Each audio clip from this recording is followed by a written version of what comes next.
Assalamualaikum warahmatullahi wabarakatuh. Halo, selamat sore semuanya. Gimana nih kabar teman-teman semuanya? Semoga sehat selalu ya. Perkuliahan pasti udah UAS kan? Mungkin ada yang udah selesai, ada yang masih menjalani. Semoga lancar-lancar terus ya dan pasti capek kan lah ya. Kalau gitu kita bakalan hibur nih di sini. Kita akan mendalami dunia perbukuan di mana imajinasi dan inspirasi di sini kita udah bersama Mbak Pramesti sebagai narasumber pada podcast kali ini. Gimana nih Mbak Pramesti kabarnya? Alhamdulillah baik. Alhamdulillah baik. Pasti sobat siniar penasaran kan sama Mbak Pramesti ini, boleh perkenalan terlebih dahulu? Halo, aku Pramesti Ayu Talka, biasa dipanggil Pipit. Aku mahasiswa UNS yang baru aja lulus, tapi masih belum wisuda. Aku dari prodi sosiologi dan skripsiku mengambil tentang bukuku sendiri. Ya, begitu aja. Berarti sekarang lagi sibuk apa nih Mbak? Sekarang udah selesai revisi, tinggal nunggu ACC dari dosen. Semoga cepet ya Amin. ACC-nya. Berarti aku manggilnya Mbak Pipit aja ya, biar enak ya. Oke. Kalau boleh tahu ya Mbak, kenapa bisa kepikiran gitu buat bikin buku di saat kita kuliah? Karena menurutku ya, kuliah tuh emang capek banget gitu loh. Padahal masih semester 2 udah merasa capek banget, tapi bisa bikin buku juga gitu. Karena kan aku suka baca buku, terus kayak pengen bikin cerita yang versi aku sendiri, karena tiap baca buku mesti ada yang ganjel gitu ya. Terus dari teman-teman juga kayak ngedorong, karena kan mereka kalau tiap aku nulis mereka mesti baca, terus mereka jadi kayak ya kenapa nggak nulis aja gitu. Jadi aku terdorong dari situ, terus akhirnya merealisasikan tulisanku itu ke Twitter, bentuknya tweet AU itu awalnya ya. Berarti awalnya tuh nge-tweet AU di Twitter gitu ya. Dan ternyata itu dari, banyak, kalau boleh tahu dari kapan? Dari awal masuk kuliah malah. Dari 2019. masuk kuliah. Iya. Udah lama sih ya. Itu ternyata banyak yang ngerespon positif. Terus kalau kan AU itu kan bahasanya ya emang sehari-hari gitulah ya. Terus kalau kepikiran buat bikin buku, ya, kenapa bisa kepikiran bikin buku gitu? Kan buku kan susah gitu. Iya, dari AU itu ada penerbit yang ngechat, ngehubungin, mau nawarin kerjasama buat nerbitin AU itu jadi buku. Gitu. Berarti dari Twitter itu ya? Iya. Berarti itu bisa menjadi salah satu contoh. Kalau emang suka nulis berarti tuangin aja lah ya. Tapi dalam menulis itu tuh buku ini ada tantangan nggak Mbak? Tantangannya sebenarnya dari diri sendiri sih. Kalau misal kadang tuh aku sering ngerasa insecure sama tulisan sendiri, kayak merasa belum puas, belum pas gitu. Kalau dibanding penulis-penulis lain, jadi kayak itu sih yang bikin tantangan internal dari tantangan berarti dari dalam diri sendiri sih ya. Tapi cara ngatasinnya tuh akhirnya ketemu nggak gimana caranya gitu, supaya pasti juga banyak kan, ada siapa tahu penonton sobat siniar ini ada yang suka nulis juga dan terkena masalah yang sama gitu. Ya biasanya aku itu sih kayak lebih cari pendapat temen, jadi aku ngehubungin temen, aku suruh baca tulisannya dulu kira-kira gimana gitu, tapi mereka aku suruh yang objektif gitu, jadi ada yang kurang nggak gitu. Tapi biasanya mereka malah responnya positif, jadi aku lebih semangat lagi dari situ. Gitu sih. Berarti butuh support juga ya dari teman gitu ya. Benar. Support teman memang penting sih. Iya. Kalau boleh tahu bukunya itu udah ada berapa ya Mbak? Buku ada 2. Apa yang aja? Satu judulnya Komdis, satunya Trap. Komdis itu? Komdis itu dari Komisi Disiplin. Oh, Komisi Disiplin. Sama satu lagi? Trap. Kedua buku ini punya genre yang sama atau gimana? Beda. Boleh dijelasin? Kalau komdis lebih ke college life, ya Kehidupan kampus. gitu. Terus kalau trap itu ke thriller, ya. Tapi thrillernya di dunia kampus juga atau gimana? Ya, thrillernya di dunia apa ya? Dunia kerja. Di dunia tapi kerja. Thriller, ya.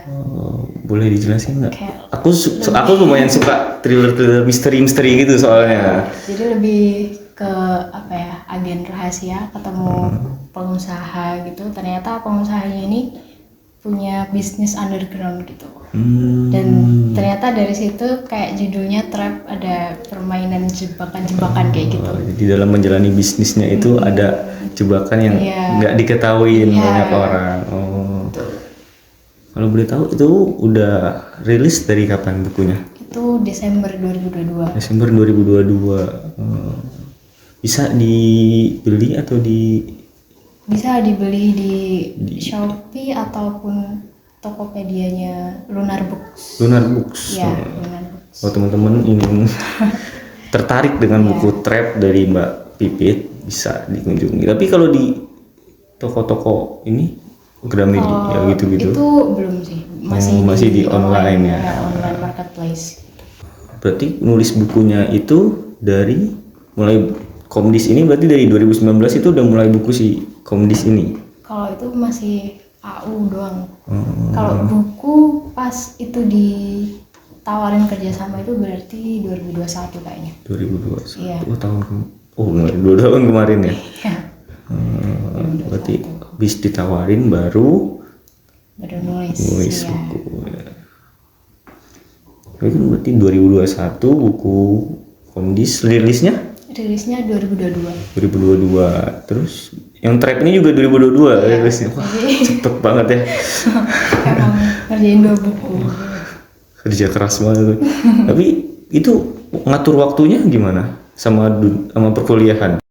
Kalau aku ya kuliah dulu tetap biasanya kan buku ada deadline juga. Tapi aku kayak minta kelonggaran gitu ke penerbit karena ya tugas dulu baru itu ngerjain. Tapi aku kalau ngerjain itu biasanya sore sampai sekitar jam 8 gitu, ntar baru ngerjain tugas kuliah. Oh, berarti ngerjain bukunya ini dulu ya baru, tapi pembagian waktunya?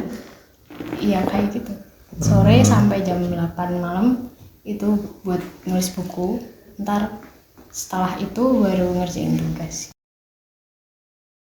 Berarti punya tips and trik gak nih buat sobat senior? Siapa tahu juga sobat senior ada yang tertarik kan untuk menulis juga, atau sebenarnya juga suka nulis AU juga di Twitter kan, untuk bisa jadi penulis buku juga gitu. Menurutku sih kalau pengen nulis ya tulis aja gitu, nggak usah mikirin ragu ya. Ntar komentar-komentarnya gimana, kan belum tahu ya, belum tentu terjadi. Jadi ya nulis karena emang pengen aja. Masalah feedback belakangan. Iya sih. Soalnya kan juga kadang sekarang kan netizen Indonesia kan emang kalau lagi mengkritisi suatu tulisan kan. Tapi kalau di dunia AU per Twitteran tuh lumayan ramai nggak sih di Indonesia ini? Iya, ramai banget. Ramai banget ya. Tapi kebanyakan kesannya positif atau negatif? Kesannya banyak yang positif sih, tapi kalau udah viral tuh ya banyak juga yang negatifnya. Jadi maksudnya viral tuh gimana tuh? Kayak banyak yang baca, terus nggak dari kalangan, kan biasanya itu dari fans K-pop gitu ya. Jadi ntar yang baca nggak hanya dari fans K-pop, jadi ada yang non fans mulai baca gitu, terus ya mulai ada gitu sih. Biasanya sih pada salah lapak gitu ya di ceritanya sama yang masuk ke tweetnya itu salah ya atau gimana? Kan ada yang dijadiin visualisasi dari idol apa gitu kan. Ntar mereka pada ke Instagramnya itu kayak ngeklaim kalau itu tuh tokoh fiksi gitu loh. Jadi sesuai banyak yang banyak fans yang akhirnya kayak kayak menyayangkan itu gitu. Karena mereka lebih dikenal sebagai tokoh fiksi, bukan sebagai idol. Sebagai idol di kehidupan nyatanya mereka. Betul. Ya. Tapi untuk menulis ini punya inspirasi gitu nggak, kayak sosok yang bikin suka nulis? Karena aku ya dari awalnya kan pembaca juga ya, itu aku ada sih yang menginspirasi, itu yang bikin cerita namanya judulnya Himpunan. Himpunan? Ya, itu dari Wattpad. Oh. Iya, namanya siapa sih, Kak Citra kayaknya itu. Kenapa bisa menginspirasi itu, karena cerita himpunan ini iya, atau? karena pembawaan ceritanya dalam menyampaikan cerita itu asik banget gitu, karena nggak bikin bosen gitu. Terus tekniknya dia dalam penyusunan cerita ini Mbak Pramesti ikutin juga dalam buku Mbak? Enggak sih. Enggak sih. Kenapa tuh? Apa ya, mempertahankan diriku sendiri dalam pengen punya style sendiri ya. Kalau boleh tahu stylenya Mbak Vivi dalam membuat buku itu apa? Ya? Lebih sukanya ke arah mana gitu? Lebih ke gaya bahasa sih mungkin, sama alur. Kalau gaya bahasa tuh banyak yang bilang gaya bahasanya rapi gitu-gitu. Susunan bahasanya ya berarti ya. Kalau dari alur ceritanya ada nggak ciri khas dari kedua buku ini yang kurang lebih sama gitu alur ceritanya? Mesti ada plot twist gitu sih. Iya.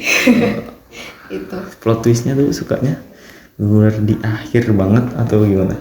Di akhir, tapi di awal udah ada hint-hintnya. Oh gitu. Ya, jadi teka-teki gitu ya, semi teka-teki.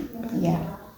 Tapi untuk di bukunya sendiri ini ada pesan-pesan khusus gak yang sebenarnya ingin disampaikan, itu kayak pesan tersirat gitu?